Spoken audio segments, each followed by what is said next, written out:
En el fútbol hay historias y luego hay leyendas, relatos que se convierten en mucho más que deporte, se transforman en armas, en munición para una rivalidad que va mucho más allá del campo. Y pocas leyendas son tan potentes como la que une a Franco con los dos gigantes del fútbol español. Seguro que esta idea suena familiar, ¿verdad? Es la creencia popular, la narrativa que ha dominado durante décadas. Una historia sencilla, casi de película, con buenos y malos. El equipo del régimen contra el equipo de la resistencia.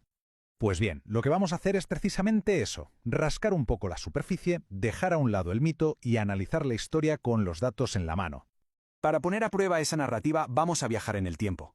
Nos vamos a los primeros 15 años de la dictadura, la época más dura y de mayor represión. Porque, a ver, si el mito fuera cierto, es aquí donde la ayuda al Real Madrid debería ser más evidente que nunca.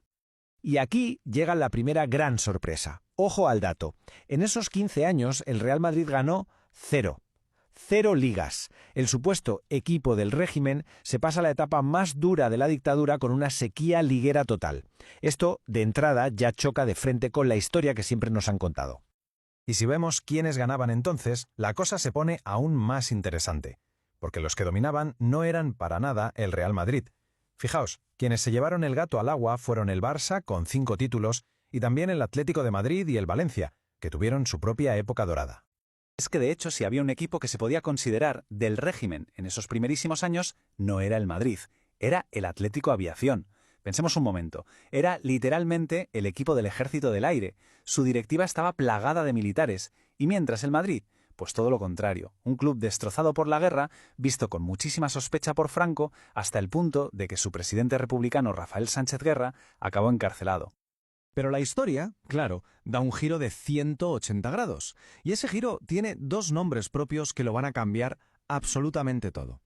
Santiago Bernabéu en los despachos y Alfredo Di Stéfano en el césped. Empecemos por Bernabéu. La imagen que se tiene de él a veces no le hace justicia. No era ningún peón del régimen que, tenía un carácter tremendo, se enfrentó un montón de veces a los ministros de Franco. Es famosa la anécdota de cuando echó a un general del palco. O sea, él levantó el club con su visión, a menudo a pesar del régimen, no gracias a él. Y luego, el caso Di Stéfano. El famoso robo. A ver, esto fue un culebrón legal de los buenos.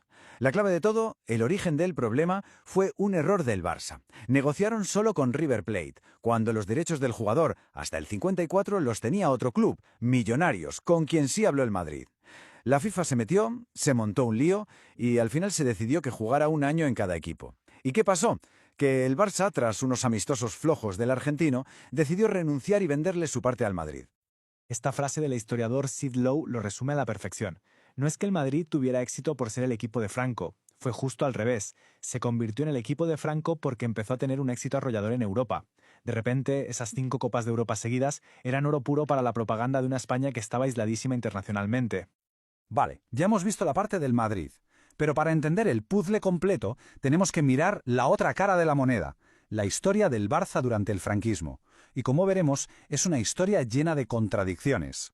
A ver, que no haya ninguna duda. El Barça y su identidad catalana fueron reprimidos duramente. Y los hechos son incontestables. Su presidente, Josep Sunyol, fue fusilado. Le obligaron a españolizar el nombre, le quitaron las barras catalanas del escudo y se prohibió el catalán. El club fue un objetivo clarísimo para el régimen. Pero, y aquí es donde la historia se complica, la relación no fue solo de represión. En los años 60, el Barça se metió en un lío económico monumental. La construcción del Camp Nou les dejó una deuda gigantesca. Hablamos de 230 millones de pesetas de la época, una barbaridad que casi lleva al club a la desaparición. ¿Y quién salvó al club de la bancarrota? Pues, paradójicamente, el propio régimen.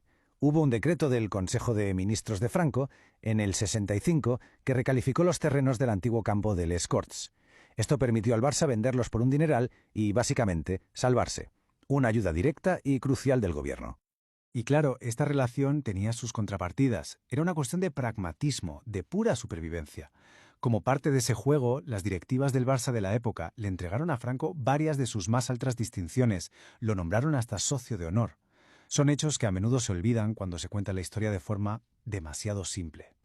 Entonces, ¿con qué nos quedamos después de todo esto?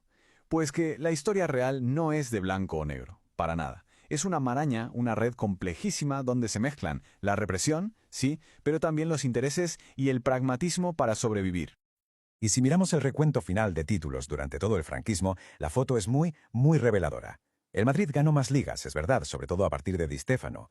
Pero ojo a este dato que es brutal. El Barça ganó más copas del Generalísimo, el trofeo que llevaba el nombre de Franco, una ironía tremenda que desmonta muchísimos mitos. Por eso, la palabra clave aquí no es favoritismo ni opresión, sino simbiosis. Una simbiosis muy compleja y a menudo muy tensa. El régimen usaba el fútbol como propaganda y los clubes, todos, tenían que jugar sus cartas con el poder para poder sobrevivir y competir. Era un equilibrio muy delicado. Y esto nos lleva a la pregunta final, la que de verdad importa hoy en día. ¿Cómo se usa toda esta historia tan compleja como un arma arrojadiza en la rivalidad actual? Conocer los hechos, los matices, nos obliga a ser un poco más críticos con esas historias tan fáciles que a veces nos cuentan. Porque al final, la historia, como el propio fútbol, casi nunca es una cuestión de blanco o negro.